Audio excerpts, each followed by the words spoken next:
மாநிலத்துல பார்த்தீங்கன்னா ஒரு இது வரையிலும் இவ்வளவு பெரிய கலவரம் நடைபெற்றுக் கொண்டிருக்கிறது. பிரதமர் அவர்கள் இந்தியாவில் இருக்கிற 140 கோடி மக்களுக்கும் அழைப்பு விடுத்தார்கள். இப்படிப்பட்ட 500 ஆண்டுகள் இதற்காக நாம் எவ்வளவோ முயற்சி எடுத்தோம்.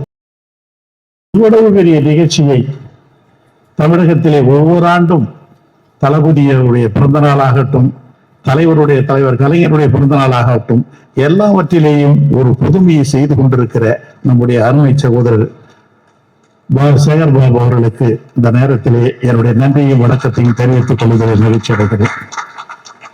ஒவ்வொரு வருஷமும் நான் இந்த ஊர்ல உள்ளூர் மூலம் எப்பொழுதுமே நான் ஒவ்வொரு ஊரையும் பேசிக் கொண்டிருக்கிறவன். ஆனால் இன்று அற்புதமான பேசி நம்முடைய சுகிசிவம் அவர்கள் பேசி அமர்ந்திருக்கிறார்கள். கல்லூரி மாணவராக இருக்கிற பொழுது எனக்கு என்னுடைய பாசத்திற்குரிய சுகிசிவம் அவர்கள் எனக்கு தெரியும். அது உடைக்கிற பொழுதே ஒரு துளசி செடியை போல் சொல்லுவார்கள். துளசி சின்ன செடியாக இருக்கிறது கூட அந்த வாசனை அப்படியே இருக்கும். அது பெருசா வளர்ந்தாலும் அந்த வாசனை அப்படி துளசி செடியை போல ஆன்மீக உலகில் நிரந்தரமாக தனக்கென்று ஒரு இடத்தை பிடித்திருக்கிற சுகிசி. அவரு பேசி நாங்க கேட்கறது, அவர் பேசின பிறகு நான் என்ன பேசுறதுன்னு எனக்கு தெரியல. நம்முடைய தலைவருடைய பிறந்தநாள் பெருவிழா, தலைவரை பற்றி பேசுவதற்கு கழகத்தினுடைய பொதுச் செயலாளர் தவிர உலகத்துல யாருக்குமே கிடையாது. அந்த சின்ன குழந்தையை, தொட்டிலே இருந்த குழந்தையை கூட தூக்கி வளர்த்தவர் நம்முடைய கழகத்தினுடைய பொதுச் செயலாளர் அவர்கள். உலகத்துல இது மாதிரி ஒரு மனிதனை பார்க்க முடியாது.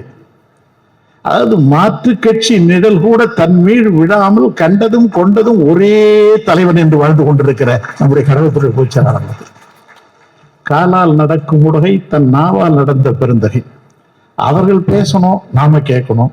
நான் என்ன சொல்றதுன்னு தெரியல, நேரம் அதிகமாயிடுச்சு. இங்கே பெருமக்களே, எல்லோரும் சொன்னதை போல நம்முடைய தலைவருடைய பிறந்த நாள் பெருவிழா உண்பவள வேலை உழவுதன் பார்க்கடலுள் கண்புயலும் ஆகியோன் கிழமைகள் காண்பதற்கு பண்பகரும் மண்டினங்கள் பண்பாடும் வேங்கடத்து செண்பகமாய் நிற்கும் ஓர் திருவுடைய நாவேனா என்று சொல்லி அந்த தங்க தலைவருடைய பிறந்த நாள் பெருவிழாவை நாளை அத்தனை பேரும் தமிழகத்திலே இருக்கிற அத்தனை பேரும் கோலாகாலமாக கொண்டாடி கொண்டிருக்கும்.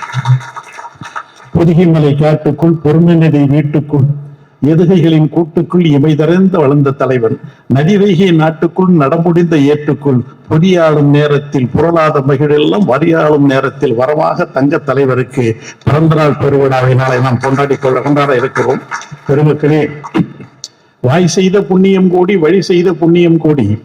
வாய் செய்த புண்ணியம் கோடி, வழி செய்த புண்ணியம் கோடி, பா செய்த புண்ணியம் கோடி, பதி செய்த புண்ணியம் கோடி, தாய் செய்த புண்ணியம் கோடி, தந்தை செய்த புண்ணியம் கோடி. தமிழகம் இப்படிப்பட்ட தலைவனை பெற்றிருக்கிறது என்று சொல்லலாம்.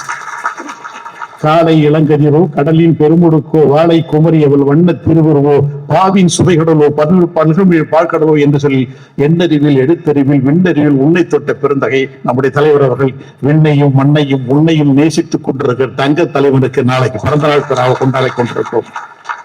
முழு இந்தியாவும் குனிந்து முத்தமிடுகிற தலைவர் நம்முடைய தலைவர் அவர்கள். இந்தியாவில் இருக்கிற எத்தனையோ மாநிலங்கள் இருக்கின்றன, எத்தனையோ முதலமைச்சர் இருக்கிறார்கள். நம்முடைய பிரதமருக்கு உறுத்துவது நம்முடைய தளபதி தவிர வேற யாருமே. எங்கு சென்றாலும், காஷ்மீர் சென்றாலும் சென்னையிலே இருக்கிற முதலமைச்சரை பற்றி, திராவிட முன்னேற்ற கழகத்தை பற்றி தான் பேசுகிறார்கள். நமக்கெல்லாம் ஒரே பெரிய மகிழ்ச்சி. பிரதமருக்கு ஈக்குவலா நம்முடைய தளபதி நினைச்சு பார்க்கிறாங்க. அதே பெரிய மகிழ்ச்சி தான். பிரதமர் அவர்களே, உண்மைக்கு எங்களுக்கு அதிக பாசம் உண்டு. ஏன்னா எனக்கு பிரதமரை ரொம்ப பிடிக்கும். எல்லா ஊர்லயும் திருக்குறளை சொல்றாரு, அவர்களுக்கெல்லாம் கொஞ்சம் வரணும் இல்லை? திருக்குறள் எல்லா இடங்களையும் தொல்காப்பியத்திலிருந்து எடுத்து சொல்றாரு, சங்க இலக்கியங்களிலிருந்து பாட்டு எல்லாம் சொல்றாரு. எனக்கு ரொம்ப இன்னும் மகிழ்ச்சி. நம்முடைய பிரதமர் எனக்கு ரொம்ப பிடிக்கும். நம்முடைய அங்க பக்கத்துல பாத்தீங்கன்னா அயோத்தியில ராமர் கோயில், எனக்கெல்லாம் ரொம்ப மகிழ்ச்சி. அந்த ராமரை பார்த்தீங்கன்னா அவ்வளவு அழகா, மண்ணு புகழ் கௌசலைதன் மணி வயிறு வாய்த்தவனே தென்னிலங்கை கோன்முடிகள் சிந்து வித்தாய் செம்பொன் சேர் கண்ணினம்மா மதில்புடை சொல் கணபொருத்து கருமணியே என்னுடைய இன்னமுதே ராகவனே தானேனும் ஆழ்வார்கள் பாடுறோம். அப்படிப்பட்ட அற்புதமான அந்த சிலை பிரதமர் அவர்கள் இந்தியாவில் இருக்கிற 140 கோடி மக்களுக்கும் அழைப்பு விடுத்தார்கள். இப்படிப்பட்ட 500 ஆண்டுகள் இதற்காக நாம் எவ்வளவோ முயற்சி எடுத்தோம். இந்த ராமர் கோயிலை கட்ட முடியவில்லை, நான் கட்டி இருக்கிறேன் என்று சொன்னார்கள். 20 கோடி மக்களுக்கு எல்லாருக்கும் அழைப்பு கொடுத்தார்கள். எல்லாருக்கும் அழைப்பு. இந்த கோயில் இது மாதிரி இத்தனை மணிக்கு நான் கும்பாபிஷேகம் நடக்கும் போது ஒவ்வொரு வீட்லயும் விளக்கு ஏத்துங்கன்னு சொன்னார். நான் கூட சொன்ன வீட்டுல விளக்கு ஏற்றி வைமா, ஏன் நம்ம ரிஸ்க் எடுப்பானே அப்படின்னு சொல்லிட்டு ஒரு பெரிய விழா. எல்லா இடங்களிலும் ஒரே பெரிய விழா கோலாகலமாக கொண்டாடுகிறது. உலகத்திலே இருக்கிற அத்தனை இந்துக்களே ஓடி வாருங்கள், ராமருக்கு கோயில் கட்டி விட்டேன், எல்லோரும் கைகூப்பி வணங்குங்கள் என்று சொல்லி பிரதமர் அவர்கள் எல்லாருக்கும் கொடுத்தார்கள். எனக்கெல்லாம் ரொம்ப மகிழ்ச்சி. அன்னைக்கு காலையில பார்த்தா ஒரு செய்தி, சங்கராச்சாரியார் நம்முடைய மோடி அவர்கள் அந்த கோயிலை திறக்கக்கூடாது, தொடக்கூடாது அப்படின்னு சொல்லிட்டாரு. உலகத்தில் எங்கன்னா நடக்குமா? தமிழ்நாட்டில் நடக்குமா? மோடி அவர்களே, திராவிட மாடல் ஆட்சி அங்கே இல்லை, அதனால்தான் உங்களுக்கு இந்த நிலை. அங்க நம்மால் சேகர்பாபு மாதிரி ஒருத்தன் மந்திரியா இருந்ததுன்னா அங்க நடக்குமா? அந்த கோயிலை கட்டியவர் மோடி, அந்த கோயிலுக்கு சிலையை வடிவமைத்தவர் மோடி, ஒரு நாட்டினுடைய பிரதமர், அவர் அந்த சிலையை தொடக்கூடாதுன்றாங்க சங்கராச்சாரியர் அத்தனை பேரும் சேர்ந்து. உலகத்தில் எந்த அநியாயம் நடக்கும்? ராஜஸ்தான்ல போன ஜனாதிபதி கோயிலுக்கு போறாரு, நீங்க தாழ்த்தப்பட்ட இனத்தை சார்ந்தவர்கள் உள்ளே வரக்கூடாதுன்னு சொல்லிட்டாங்க. செய்ய காசு இதுக்கு போனாங்க. இந்த அம்மா இப்போ வந்திருக்கிற பிரதமர் தாழ்த்தப்பட்டவர்கள் என்று இருக்க கோயில்ல இன்னும் வடநாட்டில் உள்ள விட மாட்டாங்க சார். தமிழ்நாட்டில் அப்படி இல்லை சார், அத்தனை பேரும் அர்ச்சகராகலாம் சார் தளபதி. இந்த செய்தி சொல்லிக் கொண்டே போகலாம். அண்ணன் அவர்கள் பேச இருக்கிறார்கள். பெருமக்களே, தமிழகத்திலே ஒரு புரட்சி, ஆன்மீக புரட்சி, அரசியல் புரட்சி, சமூக புரட்சி செய்து கொண்டிருக்கிறார் நம்முடைய தங்க தலைவர். மாதிரி உலகத்தில் பார்க்க முடியாது. இந்தி பிடித்தால்தான் வேலை என்று சொன்னார்கள். அது கிடையாது, தமிழ் பிடித்தா தான் வேலைன்னு சொல்லி இந்தியாவில் இருக்கிற அத்தனை பேர் தமிழ்நாட்டில் ஓடி வருகிறார்கள். ஒரு நாளைக்கு சார், ஒரு மாசத்துக்கு தமிழ்நாட்டிலிருந்து மட்டும் 5 கோடி ரூபாய் மணி ஆர்டர் வந்து வடநாட்டுக்கு போகுது சார். வடநாட்டுக்கு வரும் அத்தனை பேர் இங்க வந்திருக்கிறார், இங்கே வேலை செய்கிறார்கள். வந்தாரை வாட வைக்கும் தமிழகம் அல்லவா? இப்படி சொல்லிக்கொண்டே போகலாம். பெருமக்களே, அந்த தலைவர் அவர்கள் இன்னும் ஒரு 100 ஆண்டு வாழ வேண்டும். எத்தனையோ சாதனைகள் நினைச்சு பார்க்க முடியாத சண்டை. தமிழ் படிச்சவனுக்கு மட்டும்தான் தமிழ்நாட்டில் வேலை என்ற சட்டத்தை நம்முடைய தங்க தலைவர் அவர்கள் தானே கொண்டு வந்திருக்கார். யாரால் கொண்டாட முடிஞ்சது? தந்தை பெரியார், அறிஞர் அண்ணா, தலைவர் கலைஞர் அவர்கள் இந்த 3 பேருடைய கலவையாக இருந்து 100 ஆண்டு கால திராவிட இயக்கத்தை தன்னுடைய தோள் மீது சுமந்து இன்றைக்கும் தமிழகத்திலே தலைநிமிர்ந்து இருக்கின்ற ஒரு முதலமைச்சர் யார் என்று சொன்னவர் தான் சார்.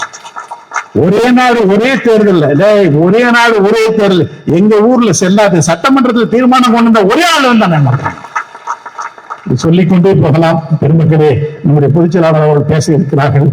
எப்பொழுதுமே சொல்வதை போல, சேகர் பாபு நீ நல்லா இருக்கணும்டாப்பா. ஏன்னா அவ்வளவு கோயில் இந்தியாவிலே 1 லட்சம் கோயில், இந்தியாவிலே தமிழ்நாட்டில் மட்டும்தான் அதிகமான கோயில்கள் இருக்கின்றன. ஆன்மீகத்தை வைத்து அரசியல் செய்கிறீர்களே, ஆன்மீகத்தினுடைய தொட்டியில் எங்கே இருக்கிறது? தமிழ்நாட்டிலே தான். இங்கே சுயசிகமார்கள் அழகாக பட்டியலிட்டார்களே, எத்தனை கோயில்களுக்கு கும்பாபிஷேகம் நடைபெற்றுக் கொண்டிருக்கிறது, எத்தனை கோயில்களுக்கு விளக்கேற்றாமல் இருந்தது, ஒருவேளை தீபாராதனை பண்ணாத கோயில்கள்லாம் எத்தனை இருக்குது. அத்தனைக்கும் யார் சார் செய்வான்? இதுதான் இந்த திராவிட மாடல் ஆட்சி தானே. இந்த திராவிட மாடல் ஆட்சிதான் இந்தியாவுக்கு வேண்டும், இந்தியாவை பாதுகாக்க வேண்டும். ஒரே ஒரு செய்தி சொல்லி நான் நிறைவு பெறலாம் என்று கருதுறேன். இங்க பெருமக்களே, ஒரு நம்ம இதுல பாத்தீங்கன்னா ஒரு பெரிய போராட்டம் நடைபெற்றுக் கொண்டிருக்கிறது. எங்க நம்ம அந்த மாநிலத்தில் என்னைக்கு பார்த்தாலும் எப்ப பார்த்தாலும் ஒரே சண்டை. கிட்டத்தட்ட மணிப்பூர்ல பாத்தீங்கன்னா கிட்டத்தட்ட 200 பேர் செத்து போயிட்டான். 1000 பேர் எங்க இருக்கிறாங்கன்னே தெரியல. வெறும் 35 லட்சம் மக்கள் தொகை கொண்ட மாநிலம் அந்த மாநிலம். அந்த மாநிலத்தின் முதலமைச்சராக யார் இருக்கிறாங்க? பிஜேபி சேர்ந்தவர்கள் தான் இருக்கிறார்கள்.